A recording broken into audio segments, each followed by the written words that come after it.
आज की दुनिया में सबसे कीमती चीज क्या हो सकती है? सोना, शायद डेटा या वक्त। हाँ। लेकिन एक किताब है जो कहती है कि इन सबसे ज्यादा दुर्लभ और शक्तिशाली कुछ और ही है। और वो क्या है? मौन, यानी खामोशी। खामोशी। तो आज हम कार्डिनल रॉबर्ट सेरा की किताब द पावर ऑफ साइलेंस पर आधारित एक विश्लेषण की गहराइयों में उतर रहे हैं। The power of silence. और हमारा मकसद, मतलब जो हम समझना चाहते हैं, वो ये है कि इस शोर शराबे से भरी दुनिया में खामोशी इतनी जरूरी क्यों हो गई है, हम इससे इतना कतराते क्यों हैं, हाँ। और क्या इसे अपनाकर वाकई कुछ बदल सकता है। तो चलिए इस पर बात करते हैं। ये एक बहुत जरूरी विषय है क्योंकि ये सिर्फ बाहरी शोर से बचने की बात नहीं है। अच्छा। ये हमारे अंदर की उस बेचैनी की बात है जो हमें कभी कभी अकेले बैठने ही नहीं देती। ये विश्लेषण हमें बताता है कि हम एक ऐसे संकट के बीच जी रहे हैं जिसे हम पहचानते तक नहीं। क्यों? क्योंकि वो संकट खुद शोर की आड़ में छिपा हुआ है। चलिए इसी संकट से शुरू करते हैं। आधुनिक दुनिया का संकट, इस सुनने में तो बहुत बड़ा शब्द लगता है। हाँ, काफी बड़ा लगता है। पर असल में ये हमारी रोज की जिंदगी का हिस्सा है। सुबह आंख खुलते ही फोन पर नोटिफिकेशन की बौछार, काम पर जाते हुए ट्रैफिक का शोर, ऑफिस में लगातार बातचीत, और घर आके टीवी या सोशल मीडिया।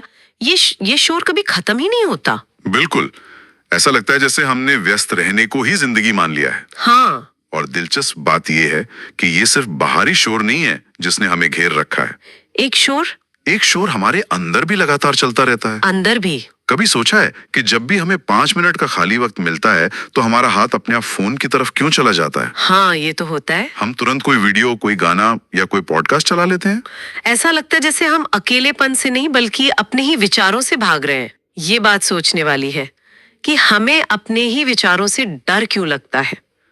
क्या ये सच में डर है या सिर्फ एक बेचैनी? इसे डर ही कहा गया है क्योंकि जब आप पूरी तरह खामोश होते हैं तो वो सारे सवाल सतह पर आने लगते हैं जिन्हें आपने अपनी व्यस्त जिंदगी के नीचे दबा दिया है। सवाल जैसे, क्या मैं जो कर रहा हूं उससे खुश हूं? मेरी जिंदगी का असली मकसद क्या है? हाँ, या क्या मेरे रिश्ते सिर्फ दिखावे के हैं या उनमें कोई गहराई है? ये सवाल असहज करते हैं और हम इस असहजता से बचने के लिए खुद को फिर से शोर में डुबो देते हैं। यानी हमने एक तरह का कवच बना लिया है, शोर का कवच। हाँ, बिल्कुल। और हमें लगता है कि जितना ज्यादा शोर होगा, जितनी ज्यादा व्यस्तता होगी, हम उतने ही सफल माने जाएंगे। एकदम सही। और ये एक बहुत बड़ा भ्रम है जिसे हमारी आधुनिक संस्कृति ने बढ़ावा दिया है। प्रोडक्टिव होने का मतलब बन गया है हमेशा कुछ करते रहना। और नतीजा हम पहले से ज्यादा कनेक्टेड हैं लेकिन अंदर से उतने ही अकेले हैं। तनाव, चिंता और डिप्रेशन, ये सारी समस्याएं इसी आंतरिक शोर की देन है जहां इंसान अपनी आत्मा की आवाज सुनना ही भूल गया है। हम बाहरी दुनिया को तो बहुत सुनते हैं पर खुद को। ठीक है, तो ये तो हुई समस्या की बात जो काफी गहरी है। लेकिन अगर कोई इस शोर के कवच को तोड़ने की हिम्मत करे, इस डर का सामना करे, तो उसे खामोशी में मिलता क्या है? किताब इसे कहती है क्रांतिकारी शक्ति और आत्मा का अदृश्य संगीत। ये सुनने में बहुत काव्यात्मक लगता है। इसका असल मतलब क्या है? इसका असल मतलब है खुद से मुलाकात। हाँ, जब आप बाहरी दुनिया की उम्मीदों, लोगों की राय और सोशल मीडिया के दबाव से खुद को अलग करते हैं, तब आप अपने असली स्वरूप से मिलते हैं। और शुरुआत में यह अनुभव डरावना हो सकता है। डरावना क्यों? क्योंकि आपको अपनी कमजोरियां दिखेंगी, अपने अधूरे सपने याद आएंगे, अपने अंदर का गुस्सा और डर नजर आएगा। ये एक बिना फिल्टर वाला आईना है।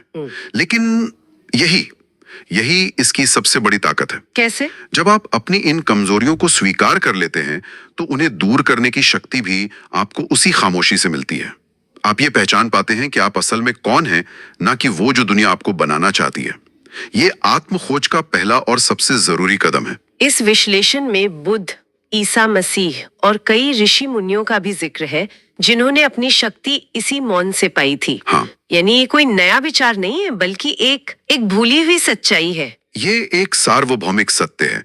ये किसी एक धर्म या संस्कृति तक सीमित नहीं है। बुद्ध को ज्ञान पेड़ के नीचे मौन में मिला। ईसा मसीह अक्सर भीड़ से दूर पहाड़ों पर प्रार्थना करने चले जाते थे।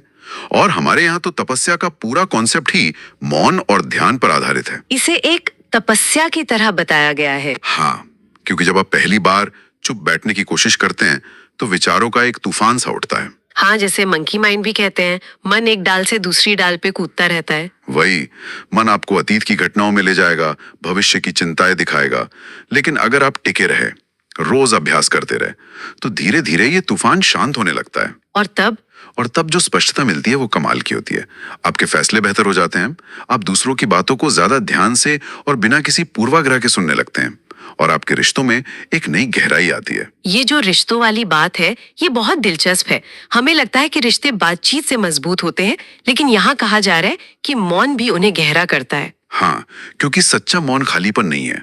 जब आप किसी अपने के साथ बिना कुछ कहे आराम से बैठ पाते हैं, तो वो रिश्ता सतह से ऊपर उठ के आत्मा के स्तर पर जुड़ जाता है। शब्दों की जरूरत तब पड़ती है जब आपको कुछ साबित करना हो। जहां भरोसा और प्रेम होता है, वहां खामोशी भी संवाद करती है। अब इस बातचीत को एक और गहरे स्तर पर ले जाते हैं।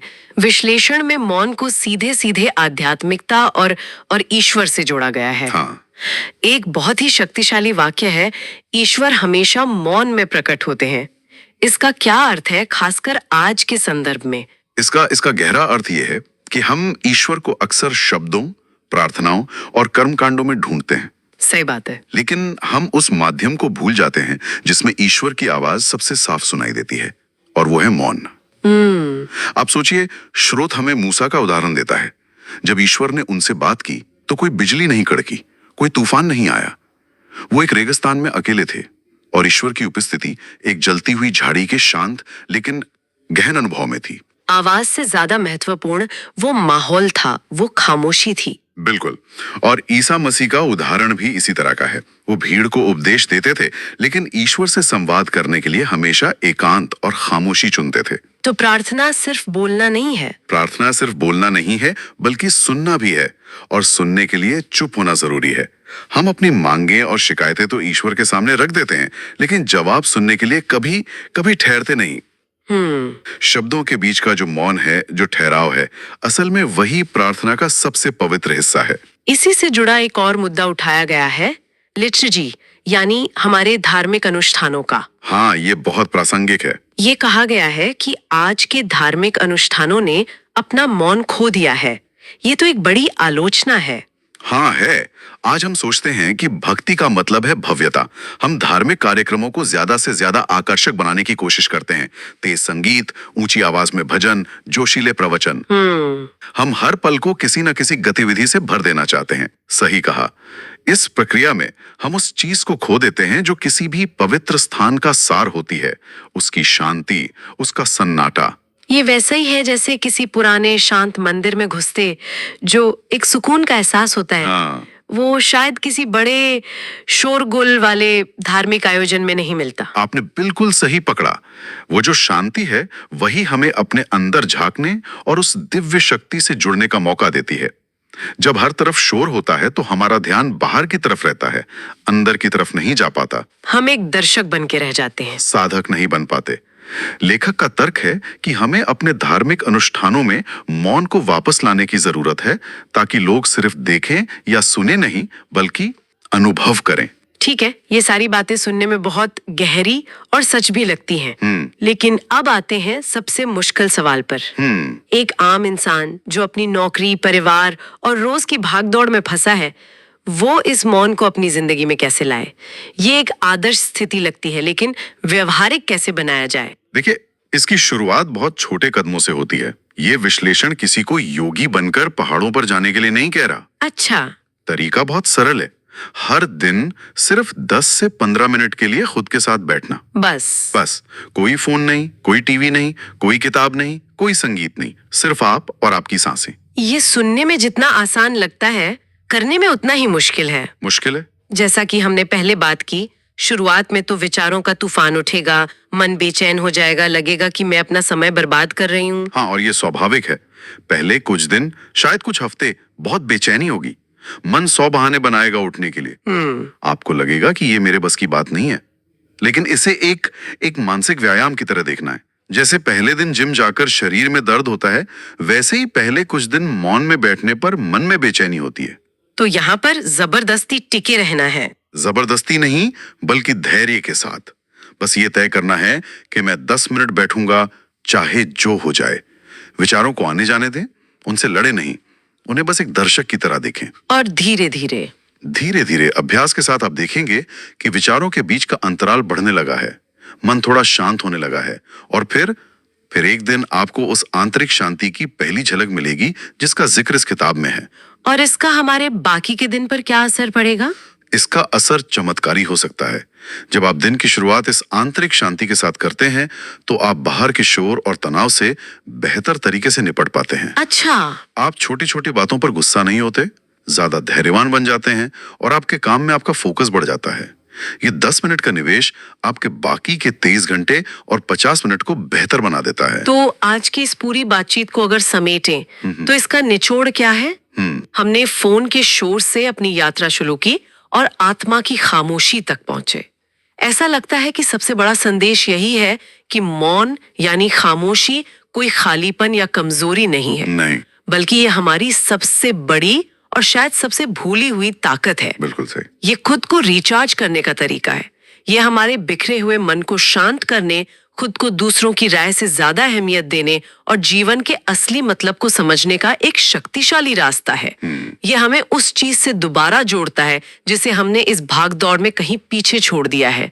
वो है खुद से एक गहरा और सच्चा संवाद। इस पूरी चर्चा में हमारा ध्यान इस बात पर रहा कि मौन हमें अपनी आंतरिक आवाज सुनने में कैसे मदद करता है। लेकिन अब जब हम इसे समाप्त कर रहे हैं तो मेरे मन में एक और विचार आ रहा है। क्या? सोचने वाली बात है कि जब हम सच में खामोश होते हैं तो क्या सिर्फ हमारे कान ही आराम करते हैं या हमारी बाकी इंद्रियों पर भी कोई असर पड़ता है? अच्छा सवाल है। क्या हमारी देखने की शक्ति और पेनी हो जाती है? क्या हम चीजों को ज्यादा गहराई से महसूस कर पाते हैं? शायद मौन की असली शक्ति सिर्फ कुछ ना सुनने में नहीं, बल्कि दुनिया को अनुभव करने के हमारे पूरे तरीके को फिर से जगाने में।